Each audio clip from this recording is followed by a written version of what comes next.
Hi folks, just one for Twitter. This is a combination of my videos that I've done on drag queen, story time, etc, etc. So yeah, here it is, all in one go, all joined together.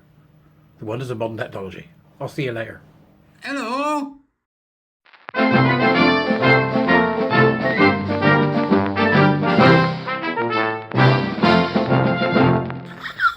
Right, I'm doing a quick one on the old mobiles. I'm going to see how it works, actually. It was, so we went to the free speech event yesterday, and I'll talk about drag in a minute.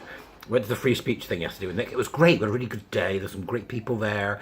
Really positive responses. Lovely conversation. Bit of a few drinks. And I went out afterwards, and there was a barman who's the stupidest barman I've ever met. And me being horrible, because I am sometimes, I can't resist it. He said, do you want a drink? I said, yes, please. I said, yes, I'll have a gin and tonic without banana. And he looked at me and he said, oh, I don't think we've got any bananas. To which I responded, what have you got? And he said, I've got lemons. I said, okay. I said, I'll have a gin and tonic without lemon. Okay. The kids are not okay, all right? So anyway, I've been seeing all the stuff that's going on the Twitters. Let's talk about drag. It's funny when you get things wrong and suddenly along comes a taxonomy that helps you understand it. So here we go. Drag. Do not confuse American drag, RuPaul's Race, clothes hangers, and all that rubbish with traditional British drag, right? Traditional British drag's been around for God knows how long, and it was not something that was the purview of gay men, okay? It only became the purview of gay men because they were forced to go into the theatricals because it was a crime to be us, okay? My God, I'm campus tits, I can't be an accountant. Go and talk to the chap at the stage door, and off we go, right? So many gay men went into the theatre, which is, of course, what happened. And over the years then, we were mostly hiding in the entertainment industry. So you get the likes of Kenneth Williams, with his Polari on the radios, speaking to Kenneth Orne. Oh, Mr. Orne, horticulture? Yes, we'll soon put a creeper up your trellis. And all that kind of thing, which was that kind of ribald, queer sort of humour. And it was queer humour because people called people queer because it was a slur, right? That's what they used to call it, queer humour. It's a slur, okay? Queer humour, right? So, and then of course you had people like John Inman and various others. John Inman was in Are You Being Served alongside Molly Sampson and her pussy, and also people like Larry Grayson, who took over from Bruce. Nice to see you, nice Forsyth, and was really the campest person you've ever seen in your life. So we hid in the safety of the theatricals or the entertainment industry, right? And then you had the old drag queens that would do drag in gay bars, okay? Or places like Funny Girls up north. You ever been to the Funny Girls? You're missing out if you haven't. It's a great drag show. It's got nothing to do with the American drag that you see from RuPaul, right? Nothing, okay? It's just your usual great fun stuff, right? So, as somebody that used to do the odd bit of drag and knows more than one drag queen, I can tell you that these drag queens have got nothing to do with the nonsense that you're seeing going into school. So we have American drag, UK drag. Not even vaguely connected, okay? So UK drag then entered the mainstream, but it did so a long time ago. This is not new. UK drag entered the mainstream, and you saw it in things like the Carry On films. In America, you saw Some Like It Hot, and then in Britain, we had the Carry On films, for example, where people would dress up. Bernard Bresslaw in various Carry On films, or wherever it may be. You had television. You had Les Dawson, who would, over the fence with his friend. Les Dawson would do it, and then we came right up to Little Britain when they did it. So the idea of American drag is separate from English drag. And also, when we see American drag, you can see its difference in many ways. We never said, there was never any real reason why they did it in English stuff. They just did it for fun. Bernard Bresslaw did it again, to find out what was going on in the hospital and whatever it may be. So there wasn't really any given hidden agenda. In America, being much more puritanical than we are, most drag that we saw arrive, and most drag performances on television or on film, were done so for a heterosexual reason. Right, so Mrs. Doubtfire, Robin Williams did drag. Oh no! Did you see that? It was run by Fruiting. It must have been an angry member of the kitchen staff. All that stuff, is done so he can see his wife and children. Made it acceptable to your average Joe, right? Whereas we just did it. because it had been part of our theatre for years, okay? So moving forward through time, because I then sort of look back, let's have a think, all those days in the 70s and 80s when I was a young man, in the 60s when I was a child, I remember all the drag queens, the English ones, that used to come in and tell me stories in the library. No, wait. No, they didn't used to do that. No, they didn't used to do that at all. God, no. No, there wasn't any. Right? They weren't. Well, they weren't. That's because they were too busy getting shagged, taking drugs and drinking themselves off their fucking faces till 5 in the morning. I know, I used to have to carry one home. We lived next door. So, don't confuse the two things. First off, let's separate American drag and let's separate out English drag, right? Moving forward, best foot forward, in, of course, stilettos. Best foot forward. It's only really been happening since we started to hear about queer theory and gender ideology, hasn't it? Makes you think it's not actually connected to being gay or in the theatricals at all. I wonder if it's possible that that's true. What we're seeing is queer performativity, make no bones about it. And it comes from exactly the same disgusting postmodern udder as the rest of it does. With their septic tits, right? That's where it's coming from. They may be dressed up as a caricature of a woman. They may be dressed up as just an enormous... And they'll say that they're doing drag. They aren't doing drag, right? The only agenda that drag has, that you would come across in a bar or somewhere like Funny Girls or wherever it may be in Brighton or London or Manchester, the only agenda that they have is they want to take as much money as possible from you when you walk through the door and then when you walk out pissed at the end of the night. That's the agenda. Or they want to raise money for charity, which we do as drag people an enormous amount of. Enormous amount of, right? That is not what this is. Right? They go into to do libraries or schools or wherever they happen to be going into dressed as drag queens. And you'd be mistaken to think they're going in there because they want to have sex with children. That's absolute fucking nonsense. They don't. Right? They want to go in there for one reason and one reason only, and that's so they can proselytize their new religion of gender and queer theory. They're proselytizing to your children. Right? They're going in there and saying, yes, you can have 500 genders and you can pick whether you're a book. Look at this lovely picture about this person who's a third sex. What they're dressed like is immaterial, except when it's inappropriate, and then it's something you can point out. But don't be fooled by thinking it's the main thing. It's not. That's a smokescreen, right? It's what they're teaching that you've got to look at. It's what they're reading. And I saw an interview with a rather pink, babyish bloke on television today. Looks like one of those adult babies. Don't know whether he is. Might be, might not. Seems all right. Seems to be a fairly guarded bloke. But he found it funny, a lot of it that was raised, and they giggle and they go, well, you're so wrong. What we're actually doing is we're trying to get the children to be accepting and include. Fuck off. You're not doing that at all. You are taking your religion into libraries and you are giving it to 5 and 6-year-old children because their parents are absolutely remiss in checking what's going on or can't read media. I saw one the other day where Little Red Riding Hood, the wolf was the good guy. We need our baddies, okay? And I saw another one where there was the 3 bears, and there was, supposed to be a billy goat gruff, but they changed it to something else. There was a thing that lived under the bridge. The bears were black, brown, with a little pink one representing the queer person, and the wolf was white. Yeah, because they haven't got critical race theory in there as well. They certainly have. It's the postmodern udder, okay? So don't underestimate that.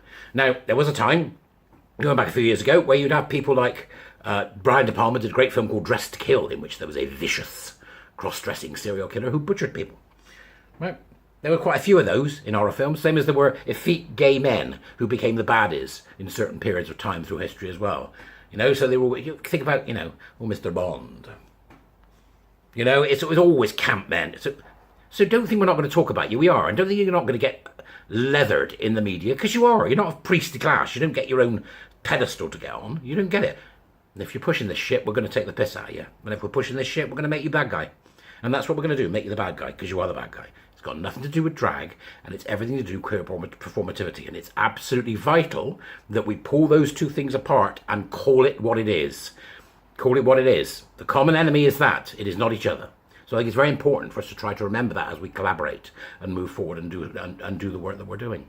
So don't give up, folks, because, this is just revealing more and more of their ridiculous edifice.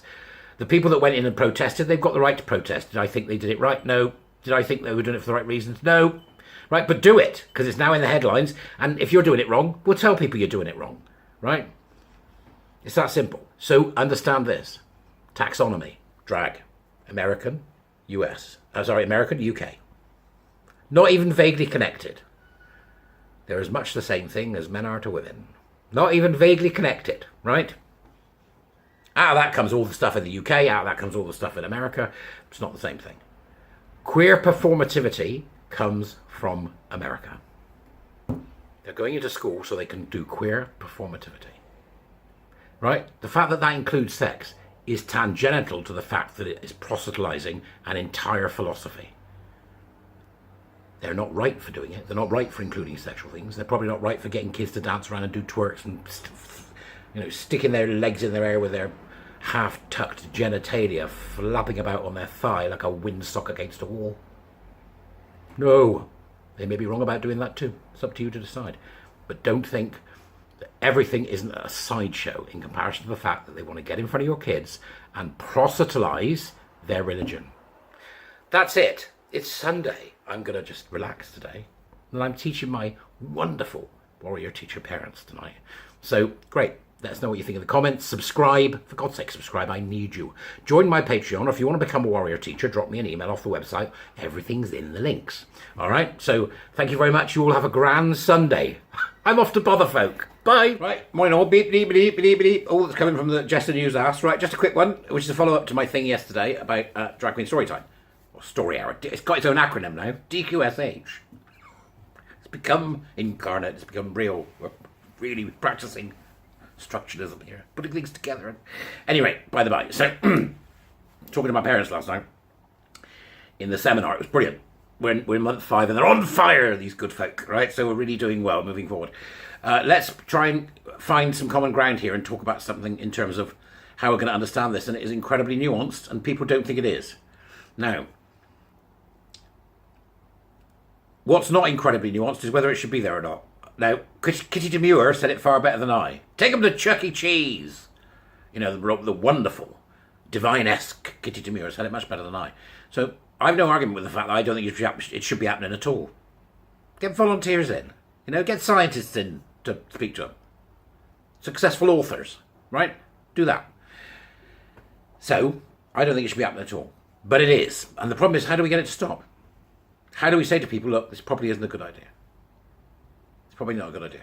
Now, the guy that's doing this that's causing all the troubles, he ain't your problem. Right, for God's sake. If he was dressed normally, he wouldn't have a problem. If he went and said, I'll volunteer. I'll come and read them Little Red Riding Hood, or I'll come and read them, the Gulag Archipelago, whatever it is you read to children. I'm not very good at knowing these things with these creatures. So that's not a thing. So let's just think about the categorization error here, what the error we're making as individuals. What they're dressed as is one problem. What they do is another problem. But that's not the heart of this. At the heart of this is what they are reading. That's what we've got to get our head around, right? They are applying, i.e. they are practicing queer theory, gender ideology, and critical race theory. In the case of the drag queen in question, their book contains elements of critical race theory. It also queers the story of the Three Billy Goats Gruff, etc. And in doing so, it implicates gender into the normal thinking patterns of children. That is pure applied postmodernism. They're using it. It's not that they're being it, they're actually practicing it. The same as we're seeing in universities where they're queering STEM. STEM now, we're going to do it with science by consensus. That's practicing postmodernism. Queer, and the three usually come together. They can't help themselves, right? The three usually come together. So we've got a problem. Because if you, your auntie that, she's 72, but she's got lots of stories to tell and she's quite a character, you'd stick her in front of them and none of you would bat an eyelid. None of you would bat an eyelid. If you think that the form of this is taking and what they are doing is going to go away if you get rid of Drag Queen Story Hour, is naive. The fact that they've done it with Drag Queen Story Hour means we can see them. Because if they'd done it with your aunt, and she'd gone in and gone, welcome kiddies. Now, here we're going to talk about your 500 gender identities. We're going to talk about the fact that Martin Luther King was wrong. You wouldn't know about it. You wouldn't know about it, right? So you've got to be aware that what we're talking about is the nub of the problem. I'm not saying that any else of it isn't, but at the heart of this, and what we need to be collaborative about is understanding that what they are doing is they are practicing queer theory. They are practicing gender ideology. They are practicing critical race theory in front of your children. That's the issue. Now, how do we get around that? There's this thing called the public sector equality duty. Now, some of you may be familiar with this, some of you may not, in which part of the public sector equality duty, and it's an onerous duty, right? Part of the public sector equality duty is that you must promote good relations between those who have a protected characteristic in the Equality Act and those who don't, i.e. everyone. In which case, if you're telling Tories, if you're telling stories, I need more tea, if you're telling stories to young children, or if you're teaching young children in school, right, if you're teaching it or in university, if you are applying, as in using, practicing, actually practicing and using queer theory, gender ideology and critical race theory, my money's on you are breaching your public sector equality duty. Libraries are covered by the public sector equality duty. We enforce the public sector equality duty and do so through the need for what's called a impact assessment, equality impact assessment. Then that would be something that I think would be worth pursuing in terms of finding out how someone who breaches the public sector equality duty is likely to be brought to book. Now, this is not my specialist area. I probably should make it so, but it isn't. There'll be those of you out there who know far more about this than me. And please do chip in the comments and subscribe. You know, give me a bit of a whip in if I've got it wrong. I think the public sector equality duty is the way to go because the person that's doing it is immaterial. It's immaterial. You know, and in your equality impact assessment, does the act, performance, reading in any way undermine? Then all you need is a list. Equality of opportunity, diversity of opinion. Is it partisan? Right? Now then the thing becomes, yeah, but how do you define partisan? Well, the secret is, if you're having to define it so that you can say that it is or it isn't, it is. Right? Because nobody's going to think somebody coming in and reading Little Red Riding Hood, you know, is a problem unless you make the wolf the good guy and Granny the bad guy, which is what this stuff does. Now we know what the story behind Little Red Riding Hood is and why it's so important. It's the wolf that's hard done by. It's Granny that's the bad guy. Now listen, that's fun, right? Okay, you want to put that on a film, stick it on a screen and watch as this poor wolf is outdone. They did it. They've done it in similar things. They did a film called Tucker and Dale versus Evil, where these two guys who were like the hillbillies from, you know, Texas Chainsaw Massacre. Head cheese. Don't make me get the hose, Cletus. You know, that sort of stuff. They did it, where they were the good guys. And, these stupid co-eds that came out and farted about in the country weren't the good guys, they were the bad guys. And that's fun. It tickles your fancy because it takes what you expect is coming and turns it into something else. You shouldn't be doing that in a library. You shouldn't be doing it in the classroom. Okay, it's not your personal fiefdom in which to practice your queer theory or your applied critical social justice. Right? It's not. So I think we need to look at the public sector equality duty and forget the presentation for the moment. Yes, if there's evidence of, presentation that is just plain bloody wrong for 6-year-olds, call it out. But if we're going to want to find something that's going to be able to bludgeon any occurrence of this nonsense, it's going to have to be through regulations in the public sector equality duty. Because that will be permanent if we can get them to be adopted. That's what we should know. No equality impact assessment in some cases, I imagine. No, people are going, right, well, we need to DBS and record check. And you're not going to do that, right? If you DBS and record check, we'll end up in trouble. And I'll tell you for why. You can't do an enhanced DBS check just if you fancy. You actually have looked. You actually have to have a particular reason for doing it. The likelihood is that somebody, what are you going to do? Going to dress up as whatever it may be, go to the library, and then, something's going to happen, despite the fact that there are 20 parents there, 15 teachers. We have to be very specific about this. Everybody comes under safeguarding. You've got to remember that. It doesn't matter if it's your granny. Everybody comes under safeguarding, but it's got to be proportionate. Okay? So it's the equality impact assessment at that level that this should be discovered. Anybody who's performing, teaching, or offering services to children will have a DBS check. And if they're a nefarious bugger, and they haven't been caught, DBS check isn't going to show it anyway. So what we have to do is look at the public sector equality duty, because that applies, and should apply, not just to somebody who is a drag queen who innocently wants to sit there dressed like Dame Evadna Hinge or the Queen, rather than, some flaming creature from beyond with a butt monkey dildo thing in their backside, right? Whatever it may be, okay? And to do so, they need to be checked, and they need to have the public sector equality duty and the equality impact assessment done. So it's, you know, it doesn't matter who they are. What's the story?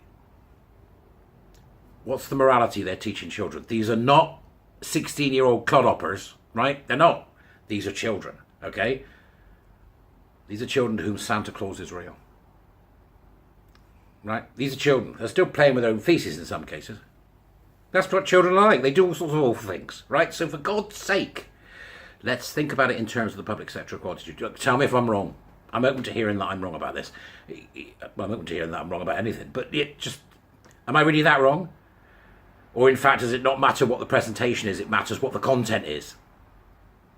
Because at least with them presenting like this, they currently haven't announced that the best idea to get their ridiculous theories into practice would be not to go in dressed as a drag queen at all, but just volunteer to your local reading club and sit in front of the children and go, no, what's interesting is, children, that when we do the story now about the gingerbread man, not the gingerbread man, but Hansel and Gretel is this. That Hansel and Gretel, who were of indeterminate gender, and in fact may well have been non-binary, pansexual, morbid bum wipers, right, okay, we're going into the woods. Gosh, said Hansel and Gretel, we're going into the woods, but yet, you know, we're unidentified in terms of who we are. We may well be X, we may well be Y. And the witches, they're going, just find me 2 fucking children, I can't be arsed with this. So, it's the content. That's what we've got to be asking. What's the content? Because that's what they've been doing, keeping it from parents. We know they have. The schools have been keeping it from parents, right? They're doing it under the idea that it's commerciality. Stonewall keeps everything that's going on in business from anybody that wants to ask for an FOI. They have to do this in secret because that is the problem. It's the content. Ask yourself the question, if somebody went in dressed as Mrs. Doubtfire, would you have a problem? Oh, hello, do you love the book Stuart Little? Yeah. Would you have a problem? If Marlene Dietrich went in, or if Mae West went in, both of whom were drag kings, by the way, went in to read, would you have a problem? Right, so the problem is the sexualization element, the immediate sexualization. Don't be sideswiped by that. They can change their clothes. That's not the problem we should have. The problem we've got is, what is the content? So let me know what you think. Subscribe, and I hope this proved useful, because it suddenly occurred to me when I rolled out of bed this morning. Subscribe. I need you to subscribe and share this. Right, let's see if we can find somebody that's got public sector equality duty experience that's much more in depth than mine and may be able to offer us some guidance on it. That's what I think we should be doing. All right, anyway, listen, have a great day. It's Monday.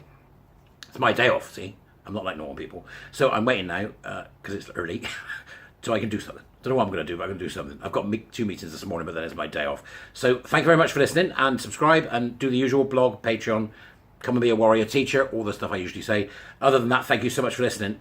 Let's keep going, folks. Collaboration is everything. Morning all. I've been moaning this morning. I've been moaning the shape of my face.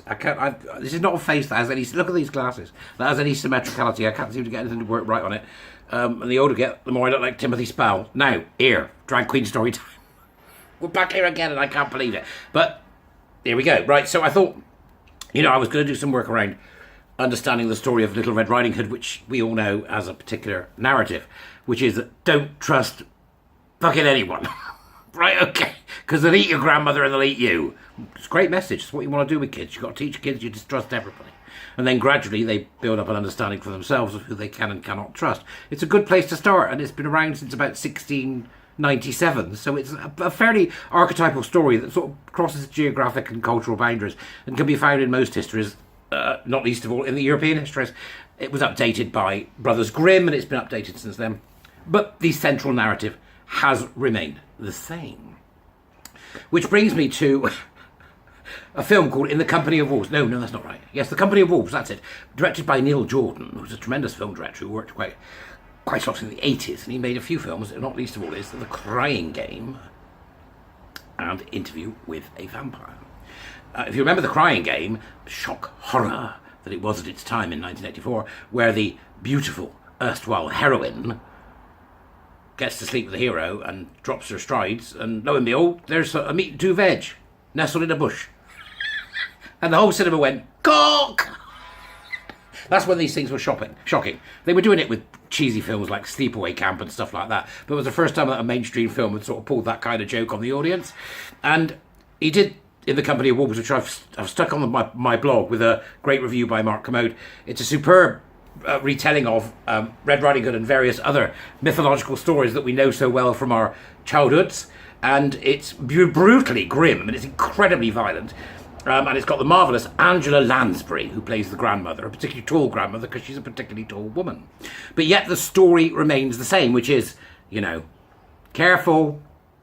Even the ones that are smiling. When we smile and be a villain, as Hamlet said. Even the smiling ones can be wolves, right?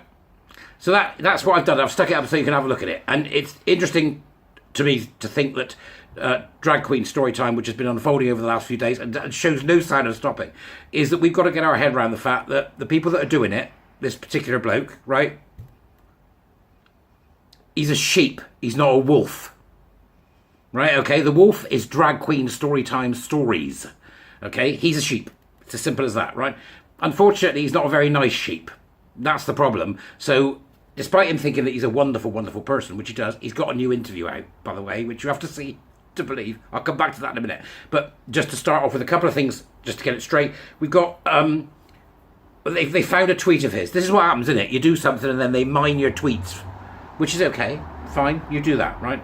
But don't go to the library where he is and start screaming paedophile. It's not help. It's helping no one, because you're locating your anger and ire, and I understand that, but you're locating it at the wrong place. You want to get angry with academia. They're still pushing this shit and churning out English literature and history students that are full of crap. Get angry with academia, right? Because they're the ones that are doing it now. So he said here, as his character, ADHD, right?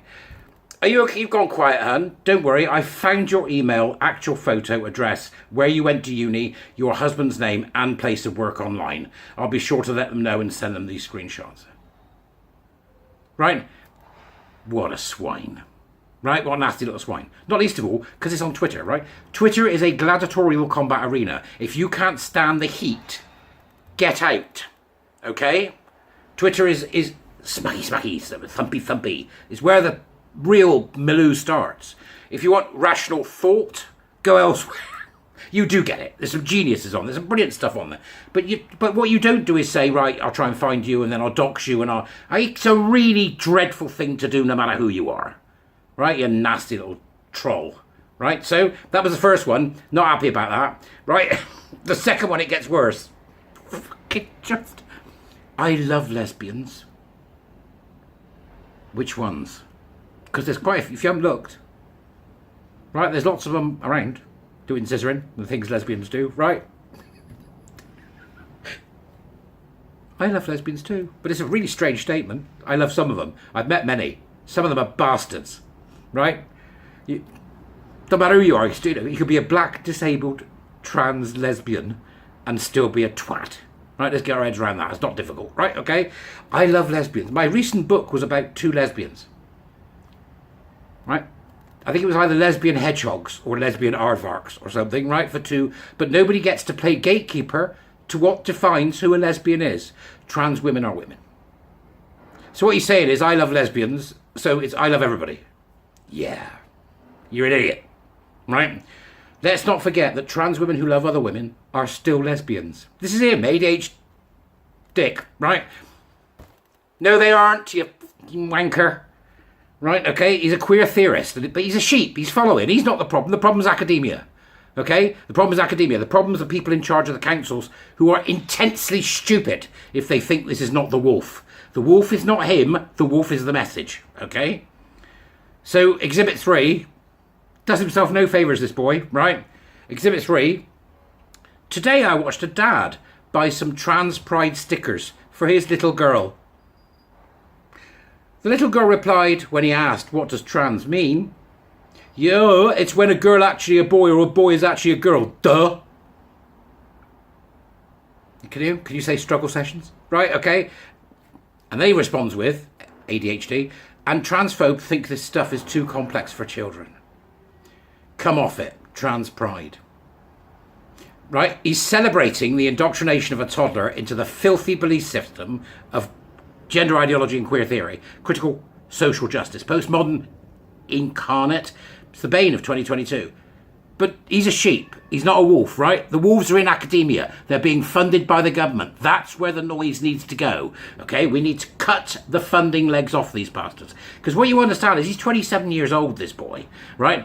And he's only ever been taught to be an activist.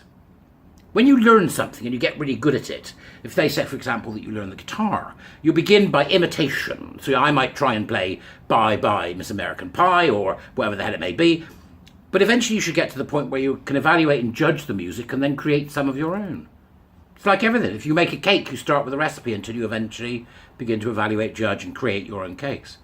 When they've taught these young people for the last God knows how many years, the words evaluate, judgment, and create have been removed from the curriculum. They've been removed from how they are taught and replaced with the word activist.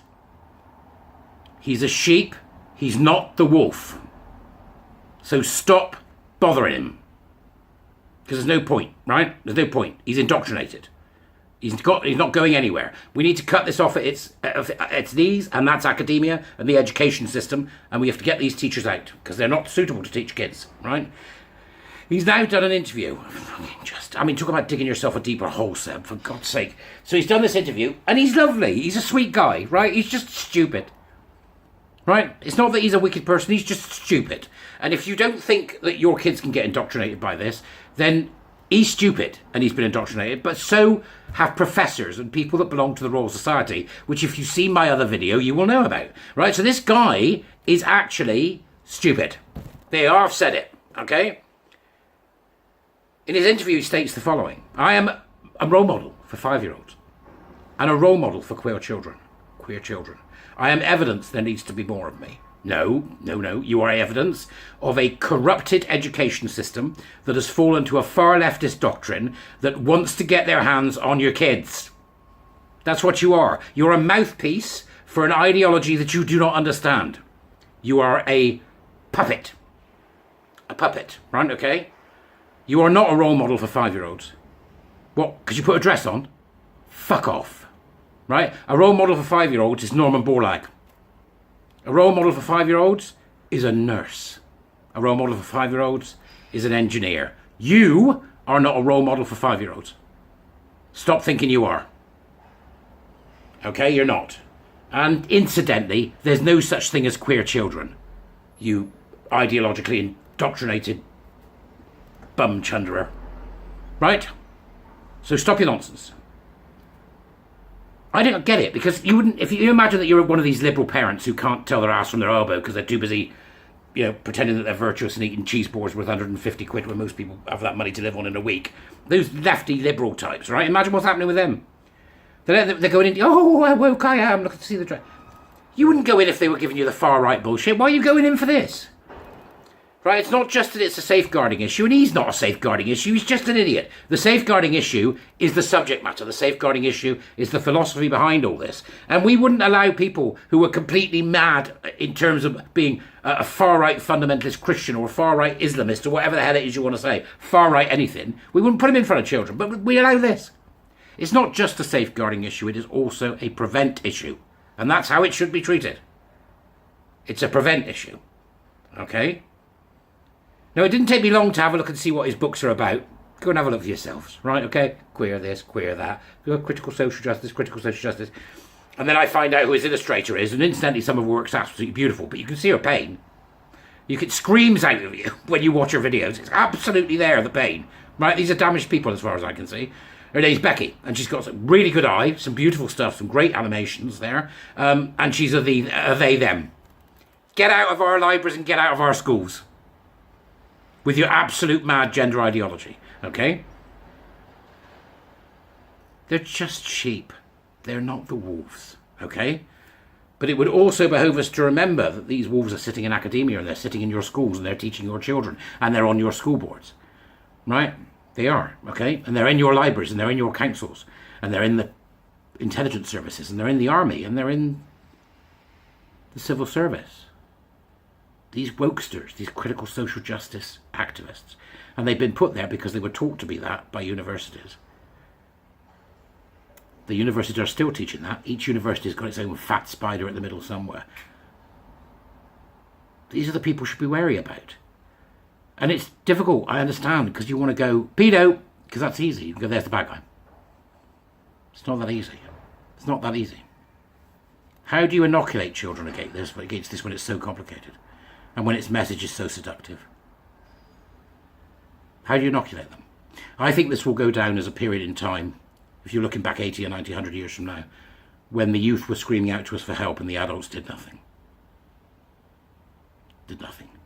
Get them out of universities, get them out of every strata of our country, and let's get back to basics. We are not interested in ideological, equity-driven nonsense. That's what we've got to say, and we've got to say it loudly and clearly. And I think it's probably a good idea if we listen to Angela Lansbury's rather wonderful character of the grandmother in Company of Wolves, when she, and the script also says, now as then, 'tis simple truth, the sweetest tongue has sharpest tooth, and some men are hairy on the inside. You keep jesting, folks. You keep jesting.